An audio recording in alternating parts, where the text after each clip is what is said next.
Indrajit study point में आप सभी का स्वागत है। हम पढ़ रहे हैं एनसीईआरटी क्लास 11 अध्याय 6 मंदिर स्थापत्य और मूर्ति कला भाग 9, जिसमें हम कैलाश पर्वत को हिलाते हुए रावण की प्रतिमा को देख सकते हैं। इसमें अलग अलग प्रकार से हमें बताया जाएगा कि कहां पर क्या कैसे कैसे हुआ। ऊपर हमने भारत के अनेकों मंदिर के बनाने की परंपरा और उस मूर्ति कला की परंपरा के बारे में हमने जाना। देखो, 3 प्रकार के मंदिरें बनाई जाती हैं। किन किन प्रकार के? नागर शैली, द्रविड़ शैली, वेसर शैली। ठीक है, ये हमने पढ़ा। नागर शैली को बल्ही शैली भी बोलते हैं, लेकिन बाद में फिर वेसर शैली आया, अहोम शैली, सेन शैली, बंग शैली, गुप्त शैली, नालंदा शैली, अशोक शैली। उसके बाद से भी हम पढ़ें तो ओडिशाई शैली, जिसके बारे में हमने पढ़ चुके हैं। मूर्ति कला में ही बाकी इलाकों का नाम आता है, लेकिन भवन निर्माण में देखा जाए तो ज्यादातर नागर, द्रविड़ और वेसर ही आपको देखने को मिलेगा। 3 प्रकार के मंदिरों के बारे में हमने पढ़ा कि 3 प्रकार के मंदिर, जिसमें एक में प्रदक्षिणा किया जा सकता है, एक में नहीं किया जा सकता है, और तीसरा में चारों तरफ से अंदर जाने का रास्ता होता है। लेकिन इन सभी मंदिरों का जो गर्भगृह का मुख्य होता है, दरवाजा होता है, वो आपको पूरब दिशा में ही मिलेगा। और एक सूर्य मंदिर ही 2-3 प्रकार के हैं, जो आपको उसका जो गर्भगृह का द्वार है जो पश्चिम इलाके में मिलेगा, पश्चिम दिशा की तरफ मिलेगा। नहीं तो अधिकतर मंदिर का आप मुख देखोगे तो आपको पूर्व मंदिर की तरफ ही दिखने वाला है। तो चलिए इसको शुरुआत करते हैं। इधर को देखो, आप कैलाश को उठाते हुए रावण आपको कहां दिख रहा है? कहीं दिखा? मुझे भी शायद इसमें नहीं दिख रहा है, लेकिन लगता है ना, ये नीचे वाला जो मूर्ति है, इसी के सहारे देखो कैलाश को ये उठा रहा है। चलिए जानते हैं इसके बारे में। कैलाश पर्वत को हिलाते हुए रावण को एलोरा की गुफा में कई बार चित्रित किया गया है, कई बार वहां पर उनको बनाया गया है। एलोरा की गुफा में ही आपको वो देखने को मिलेगा। और इनमें सबसे उल्लेखनीय आकृति एलोरा की गुफा संख्या 16 के कैलाश मंदिर की बाईं दीवार पर प्रस्तुत की गई है। बाईं दीवार पर आप देखोगे एलोरा के गुफा में जाने के बाद, गुफा संख्या 16 में, तो कैलाश मंदिर की बाईं दीवार पर रावण की वो प्रतिमा को बनाया गया है। यह आकृति 8वीं शताब्दी में बनाई गई थी। हम सब जानते हैं, क्योंकि हमें आज तक इतिहास में यही पढ़ाया गया है। यह एक विशाल प्रतिमा है, जिसे भारतीय मूर्तिकला में एक प्रतिमान के रूप में माना जाता है। भारतीय मूर्तिकला में एक सबूत के तौर पर इसको देखा जाता है। इनमें रावण को कैलाश पर्वत हिलाते हुए दिखाया गया है, जिसे वह शिव और पार्वती लोगों के साथ विराजमान है। यहाँ पर कौन कौन विराजमान है? उस पर शिव और पार्वती, उनकी पत्नी पार्वती देवी, वो और कुछ लोग वहां पर उस पर विराजमान है, मतलब उस पर खड़े हैं, चाहे बैठे होंगे, चाहे शंकर जी का प्रवचन वो सुन रहे होंगे। इसके चित्र संयोजन को कई भागों में चित्रित किया गया है। इन सभी प्रकार के चित्र को कई भागों में बनाया गया है एलोरा की गुफा संख्या 16 में। इसके निचले भाग में रावण को अपने अनेक हाथों से कैलाश पर्वतों को आसानी से हिलाते हुए दिखाया गया है। सामने की तस्वीर में जब आप देखोगे यहाँ पे, तो अपने अलग अलग हाथों से कैलाश पर्वत को उठाते हुए रावण को दिखाया गया है। रावण बहुत शक्तिशाली था, कमजोर समझने की भूल मत कर लेना। उसके आगे समुद्र भी डरता था। झरना के तौर पर जब पानी देना होता था, समुद्र को आदेश देता था, भैया इसमें से पानी निकालो, नहीं तो हम तुम्हारा सर्वनाश कर देंगे। बहुत से हाथों को गहराई पूर्वक उकेरने से वे त्रिआयामी प्रभाव उत्पन्न होते हैं। बहुत गहराई से अगर उसमें बनाया गया है तो त्रिकोणीय जैसा भाव हमको वहां पर देखने को मिलता है। रावण के शरीर को कोणात्मक दिखाया गया है, कोना जैसा, जिस तरह कोना टेढ़ा नहीं होता है, वैसा ही उसको दिखाया गया है। और वह अपनी एक टांग भीतर की ओर ढकेल रहा है, क्योंकि अगर हम भारी चीज उठा रहे हैं तो एक पैर को तो भीतर ढकेलेंगे ना, इसलिए उसको भीतर को ढकले हुए दिखाया गया है। उसके हाथ रावण की आकृति द्वारा निर्मित भीतरी कक्ष में बाहर की ओर फैले हुए दिखाया गया है। आप तस्वीर में भी देख रहे हो कि कुछ हाथ आपको बाहर की तरफ निकले हुए दिखाया गया है। यहाँ पे ऊपर का आधा हिस्सा 3 श्रेणियों में विभाजित है। ऊपर का आधा हिस्सा जो है 3 अलग अलग प्रकारों में उसको बांटा गया है और मध्य भाग में शिव और पार्वती की आकृति बनी हुई है, जो सबसे ऊपर आपको देखने को मिलेगा। ये जो तस्वीर आप यहाँ पर देख रहे हैं, इस तस्वीर के नीचे लिखा गया है, बाहरी दीवारों पर खुदी आकृतियां, कैलाशनाथ मंदिर एलोड़ा। ये कैलाशनाथ मंदिर एलोड़ा ही है, जो एलोड़ा की गुफा संख्या 16 में इसको बनाया गया है। कैलाश पर्वत को जब रावण उठा रहा था तो कपकपाती से जब पहाड़ उठ रहा था तो पहाड़ हिलने लगा। इसके वजह से डर कर पार्वती शंकर से सटी हुई दिखाई गई है। मतलब शंकर जी के साथ ही उनको सटा कर बनाया गया है पार्वती जी को, जो हाथ पकड़ के बैठा हुआ दिखाया गया है। खाली जगह में पार्वती की फैली हुई टांगे, खाली जगह जो बचा उसमें पार्वती जी के टांगों को बनाया गया और मुड़ा हुआ शरीर छाया प्रकाश का अत्यंत नाटकीय प्रभाव प्रस्तुत करता है। जो शरीर मोड़ कर उनके साथ बनाया गया है वह एक अत्यंत नाटकीय प्रभाव को सामने दिखाता है, दर्शाता है हमें। शिव की प्रतिमा तो विशाल है ही, शिव की जो मूर्ति है सबसे बड़ा तो है ही, लेकिन उनके गुणों की आकृतियां भी काफी बड़ी है। कणों की आकृतियों को सक्रिय दिखाया गया। जो ऊपर लोग हुआ करते थे उन लोगों को सक्रिय दिखाया गया, मतलब जब भूकंप आता है तो किस तरह लोग भागते हैं, तो वैसे ही उन लोगों को भागते हुए भी दिखाया गया है और वे अपनी गतिविधियों में संलग्न है, अपना काम भी कर रहे हैं। शिव और पार्वती से ऊपर स्वर्ग की अप्सराएं आदि। शिव और पार्वती के ऊपर जो स्वर्ग लोक है, तो स्वर्ग लोक में जो अप्सराएं बैठी हैं वो सब जो इस दृश्य को देख रही हैं उन्हें स्तंभित मुद्रा में दिखाया गया है। मतलब उनको किस तरह पत्थर की मूर्ति खड़ा कर दिया जा रहा है, वैसी मुद्रा में उनको दिखाया गया है कि अरे ये क्या हो रहा है, जब इतने शक्तिशाली भगवान को उठा लिए जा रहे हैं तो हम क्या चीज है। आयतन का बाहर तक, आयतन मतलब जो भी वहां पर मूर्ति बनाया गया है, तो बाहर तक निकला होना और खाली स्थान होना एलोड़ा गुफा की प्रतिमाओं की खास विशेषता है। एलोड़ा की गुफाओं का जो प्रतिमा उसमें अंदर बना है उसकी खास विशेषता को दर्शाता है। पूरे घेरे में आकृतियों को बनाकर प्रकाश और अंधकार का उपयोग किया गया है। उसमें अंदर जाने के बाद आपको आकृतियों को बनाकर प्रकाश और अंधेरे का उपयोग किया गया है, जिसमें अंधेरा भी हो सकता है, प्रकाश भी हो सकता है। उसी प्रकार से वहां पर अलग अलग प्रकार के डिजाइने बनाए गए हैं और अलग अलग प्रकार के रोशनीदार, रोशनदार वो सब वहां पर बनाया गया है कि देखने में, सुनने में, चाहे समझने में भी दिक्कत ना हो। लेकिन उस जमाने में क्या सोचकर बना, इस जमाने में लोगों ने क्या सोचा, इस दोनों में फर्क है। आगे देखते हैं। भुजाएं पूरी घेरे में पतली है। बाजू को देखेंगे तो पूरे चारों तरफ से एकदम पतली पतली है और दोनों ओर की सहायक आकृतियों का मोहरा कोणीय है। दोनों तरफ के सहायक आकृति जब देखोगे आप एकदम आपको कोणीय तरीके से दिखेगा, कोना वाला। संपूर्ण रचना संयोजन की सभी आकृतियां सुंदर है, एकदम सुंदर बनाया गया है और आपस में एक दूसरे से गुथी हुई सी प्रतीत होती है। और अंदर की जितनी भी आकृतियां सुंदर दिखाई गई है वो सब आपस में एक साथ जोड़ा हुआ ही उसको दिखाया गया है। लगता है कि ये सब आपस में जुड़े हुए हैं। अभी हम उसके नीचे आएंगे तो ये लक्ष्मण मंदिर खजुराहो का मंदिर है, जिसको मैं आपको जरा टेढ़ा करके दिखाता हूं। Just 1 minute. ये आप देख सकते हैं लक्ष्मण मंदिर खजुराहो का बना, खजुराहो में है। पूरा तस्वीर आपको दिख रहा है। हाँ, भले साफ आपको नहीं दिख रहा होगा, लेकिन थोड़ा सा छोटा करता हूँ।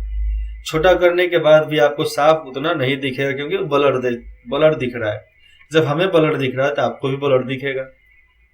चलिए इसके बारे में मैं बताता हूँ कि अंदर क्या क्या बनाए गए हैं। ठीक है,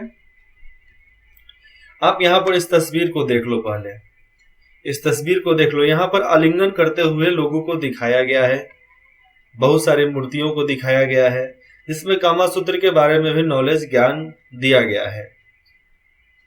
देख लिए। अब चलो मैं इसको जरा बड़ा करके मैं आपको धीरे धीरे बताता हूं एक एक करके। तो खजुराहो के मंदिर चंदेल राजवंश के संरक्षण में बनाए गए थे। चंदेल राजा जो थे वो लोग ही इसको बनवाए थे, खजुराहो के मंदिर को, जो लक्ष्मण मंदिर के नाम से जाना जाता है। वहां का लक्ष्मण मंदिर, खजुराहो का लक्ष्मण मंदिर चंदेलों के समय की मंदिर वास्तुकला की पूर्ण विकसित शैली का उदाहरण प्रस्तुत करता है। चंदेल के समय में कौन सी मंदिर वास्तुकला थी उसको साफ साफ वहां पर दर्शाता है। मंदिर के आधार तल, नीचे वाला इलाका, तो मंदिर के आधार तल पर पाए गए शिलालेखों के अनुसार इसका निर्माण कार्य 954 ईस्वी तक पूरा हो गया था। मतलब आज से करीबन 1100 वर्ष पहले मंदिर का काम जो था वो पूरे तरीके से खत्म हो गया था, काम पूरा हो गया था। चंदेल वंश का सातवां राजा, चंदेल वंश का जो सातवां राजा था यशोवर्मन, उसका निर्माता था। उसको बनवाने का कार्य उसी को सौंपा गया था। सौंपा क्या गया था, राजा था वो, कुछ ना कुछ उसको बनवाना था तो बनवाया। मंदिर के आधार तल पर पाए गए शिलालेखों के अनुसार इसका निर्माण कार्य 954 ईस्वी तक पूरा हो गया था। मतलब आज से करीबन 1100 वर्ष पहले इसका काम पूरा हो गया था। और चंदेल वंश का सातवां राजा, चंदेल वंश का सातवां राजा यशोवर्मन इसका निर्माता था। बनवाने वाला का नाम क्या था, चंदेल वंश का सातवां राजा यशोवर्मन। मंदिर की योजना पंचायत किस्म की थी। पंचायत मतलब कैसा, पंचायतन का मतलब जहां पर कुछ लोग वहां पर बैठ सकते हो, तो वैसे किस्म का वहां पर बनाया गया था। यह एक भारी पीठ पर बना हुआ है। पीठ मतलब एक पहाड़ पे बना हुआ है, जो बहुत भारी पहाड़ हुआ करता था। इसमें एक अर्धमंडप, एक मंडप, एक महामंडप और विमान सहित गर्भगृह है। यहाँ पर समझो आप, अर्धमंडप छोटा सा मंडप एक होगा, और एक मंडप, एक बड़ा सा मंडप, एक उससे बड़ा मंडप बैठने के लिए जहां पर लोग ढेरों बैठ सकते हैं। और ऊपर विमान सहित, मतलब सीधा ऊपर जाओगे, जिस तरह द्रविड़ मंदिर हुआ करता था वैसे ही चरखुट्टा गया है ऊपर। याद आ रहा है द्रविड़ मंदिर? हाँ, विमान सहित एक बीच में गर्भगृह भी है। हर हिस्से की अपनी एक अलग छत है। हर हिस्से की अपनी अलग अलग प्रकार की उसकी अलग अलग छत है, जो पीछे की ओर उठी हुई है। शायद पानी वगैरह निकालने के लिए होगा। सभी बड़े कक्षों में उनकी दीवारों पर आगे निकले हुए छज्जे, हर छत के नीचे से एक छज्जा निकाला गया है, लेकिन दर्शक उन तक नहीं पहुंच सकते। क्यों? क्योंकि बहुत ऊंचा है। वे मुख्य रूप से वायु तथा प्रकाश के आवागमन के लिए ही बनाया गया है। केवल वहां से हवा और प्रकाश को आने जाने के लिए ही बनवाया गया है। गर्भगृह के बाहरी दीवारों और प्रदक्षिणा पथ, गर्भगृह के बाहरी दीवार और प्रदक्षिणा पथ जो है, परिक्रमा पथ की बाहरी और भीतरी दीवारें प्रतिमाओं से सजी हुई है। चारों तरफ प्रतिमाएं बनाई गई, मूर्ति को बनाया गया है। गर्भगृह पर बना शिखर जो है बहुत ऊंचा है, बहुत ऊंचा है। यह देखना दिलचस्प है कि गर्भगृह के चारों ओर एक प्रदक्षिणा पथ रखा गया है। गर्भगृह के चारों तरफ जब आप देखोगे तो घूमने के लिए वहां पर बनाया गया है, जो बाहरी दीवारों से ढका है। और ये बाहरी दीवारें अनेक देवी देवताओं की प्रतिमाओं तथा कामोद्दीप आकृतियों से सुसज्जित है। आप वहां पर जाओगे खजुराहो के लक्ष्मण मंदिर में, तो वहां पर अनेकों प्रकार की देवी देवताओं की मूर्तियां तो देखने को मिलेगा, लेकिन कामोद्दीप सेक्सी आकृति में भी आपको बहुत सारे वहां पर मूर्ति और बहुत सारे उनके मंडप मिलेंगे देखने के लिए। गर्भगृह के बाहरी दीवारें भी, गर्भगृह के बाहर निकलोगे तो उसकी दीवार भी ऐसी ही आकृतियों से सजी हुई है जो कामोद्दीप आकृति है। खजुराहो के मंदिर अपनी कामुक प्रतिमाओं के लिए प्रसिद्ध है। खजुराहो का जो मंदिर है लक्ष्मण मंदिर, वह अपने कामुक प्रतिमाओं के वजह से ही ज्यादा प्रसिद्ध है, ज्यादा लोग उनको जानते हैं। पीठ की दीवार पर भी अनेक कामुक प्रतिमाएं उत्कीर्ण है। पीठ के मतलब पीछे वाले इलाके में जाओगे तो आपको वहां पर भी अनेकों प्रकार के कामुक प्रतिमाएं आपको वहां पर देखने को मिलेंगे। मंदिर की असली दीवार जो है, असली दीवार पर बहुत कम कामुक प्रतिमाएं बनाई गई है। मंदिर के जो असली दीवार मतलब जो फ्रंट वाले दीवार होंगे उस पर बहुत कम कामुक प्रतिमाएं बनी है, लेकिन अधिकांश ऐसी प्रतिमाएं कुर्सी पर बनी है। किस पर? कुर्सी पर, मतलब नींव, घर का नींव होता है ना, तो नींव पर ही उसको बनाया गया है। दीवारें कुछ इस प्रकार बनाई गई है कि उनमें प्रतिमाएं रखने के लिए खास स्थान की व्यवस्था हो। भीतरी कक्ष भी अत्यंत सुसज्जित है। भीतर का जो कक्ष है वह भी अच्छे तरीके से सजाया गया है। गर्भगृह का प्रवेश द्वार भारी भरकम स्तंभों और सरदलों से बनाया गया है। गर्भगृह के अंदर जाओगे, जो प्रवेश द्वार है एकदम भारी भरकम पिलर के साथ उसको बनाया गया है, जो उसको पट्टी भी दिया गया है पिलर के साथ, उसमें पट्टी, जिसको आज उसको बीम बोलते हैं, जिन पर दरवाजों की सजावट के लिए छोटे छोटे आकृतियां वहां पर उकेरी गई हैं, छोटी छोटी आकृतियां वहां पर बनाई गई है। मंदिर के चारों कोनों पर देवालय बनाए गए हैं। देवालय मतलब उस पर कुछ ना कुछ आकृति और कुछ ना कुछ उस पर डिजाइन को बनाए ही गए हैं, जिसमें 3 देवालयों में विष्णु की, 3 देवालय जो है उसमें विष्णु की और एक में सूर्य की प्रतिमा है। 3 में विष्णु भगवान की और एक में सूर्य देवता की, जो हमारे सन सूरज देवता जो है उनकी प्रतिमा को वहां पर बनाया गया है, जिसे देवालय की छत पर बनी केंद्रीय प्रतिमा से पहचाना जा सकता है। जब देवालय के छत पे देखोगे आप तो उसकी केंद्रीय प्रतिमा में उसको पहचाना जा सकता है। केंद्र वाले बीच वाले बिंदु में उसको आप देखकर पहचान सकते हैं, जिसमें वस्त्र सज्जा एवं आभूषण पर, वस्त्र की सजावट, चाहे उस मूर्ति की सजावट एवं आभूषणों पर अत्यधिक ध्यान दिया गया है। बहुत ज्यादा उस पर ध्यान दिया गया है, क्योंकि भैया फिनिशिंग उतारना था ना उसको, नहीं तो फिनिशिंग नहीं देंगे तो लोग कैसे देखेंगे उसको। आप यहाँ पर मूर्ति को एक बार और देख सकते हैं। आप इंटरनेट पर भी खजुराहो के मंदिर, लक्ष्मण मंदिर के बारे में आप उसको सर्च कर सकते हैं। चलिए, इसके बाद जो आगे का हमने टॉपिक छोड़ा था उसको जान लेते हैं। तो ये देखिए, परियोजना कार्य जो हमने पिछले भाग में छोड़ा, तो परियोजना कार्य, अपने नगर के भीतर या आसपास किसी भी मंदिर या मठ का पता लगाएं जो आपके इलाके में हो, और इसकी महत्वपूर्ण विशेषताओं जैसे भिन्न भिन्न वस्तु कलात्मक लक्षण, ऐसे महत्वपूर्ण विशेषताओं को भी बताना है जिसमें अलग अलग प्रकार के वस्तु कलात्मक लक्षण हो। मूर्ति कला शैली कैसी है, प्रतिमाओं की पहचान करो, किस राज्य वंश से संबंधित है, संरक्षण के बारे में लिखें कि कौन संरक्षा उसका मतलब उसकी सुरक्षा कौन करता था। यह बताएं कि आप जिस मंदिर या मठ का अध्ययन कर रहे हैं, जिसके बारे में आप पढ़ रहे हैं, क्या वह राज्य या केंद्रीय सरकार, जो अभी हाल फिलहाल में जो राज्य और केंद्रीय सरकार हैं, क्या उनके द्वारा संरक्षित मंदिर है वह? उस स्मारक की रक्षा के लिए या उसके बारे में जागरूकता उत्पन्न करने के लिए अपने महत्वपूर्ण सुझाव दें, जो आपको बताएगा कि वो मंदिर क्यों बना, कैसे बना, उसको बनाने के महत्वपूर्ण सुझाव देना है। यहाँ पर जिन जिन प्रकार का मैंने नाम बताया, वस्तु कलात्मक लक्षण, मूर्ति कलात्मक शैली, प्रतिमाओं की पहचान, राजवंश से संबंध, संरक्षण के बारे में, इन सब के बारे में मालूम करो, थोड़ा एकदम छानबीन करो बढ़िया तरीके से, तब आप इसको प्रोजेक्ट के रूप में भी सबमिट कर सकते हैं।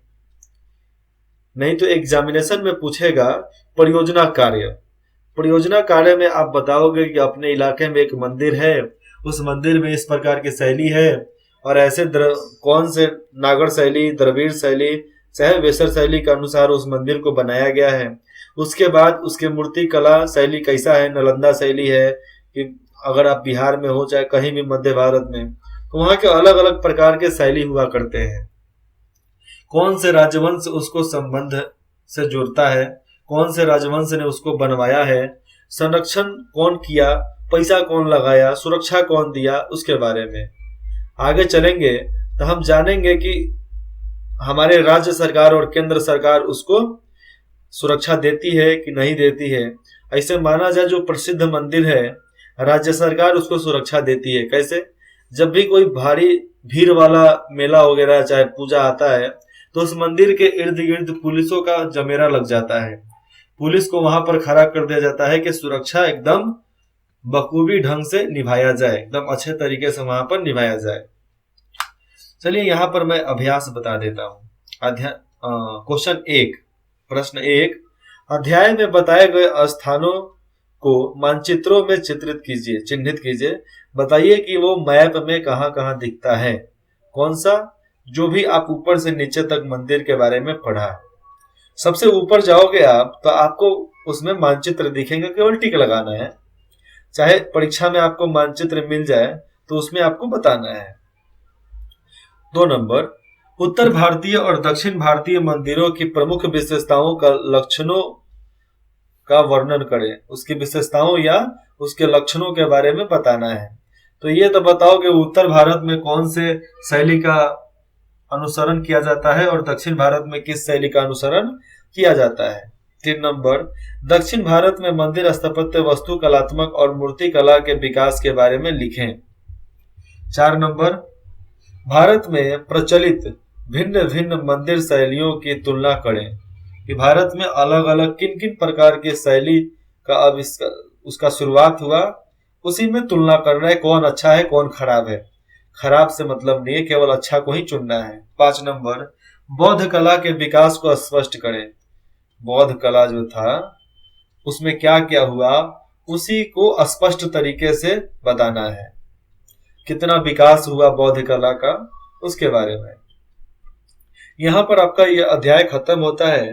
हम 7वां अध्याय पढ़ेंगे, भारतीय कांस्य प्रतिमाएं। मतलब भारत में कहाँ कहाँ पर धातु को पिघलाकर मंदिर बनाया जाता था और कौन कौन से शैली का इस्तेमाल किया जाता था उसमें, वो सब हम पढ़ेंगे। अगर आपको कहीं भी डाउट है, दिक्कत है, आप बेझिझक हमें कमेंट सेक्शन में कमेंट करके बता सकते हैं कि यहाँ पर हमें यह दिक्कत है। विदिन 24 आवर, 24 घंटे के अंदर ही आपको रिप्लाई मिल जाएगा। इंद्रजीत स्टडी पॉइंट की पूरी टीम की तरफ से आप सभी को धन्यवाद।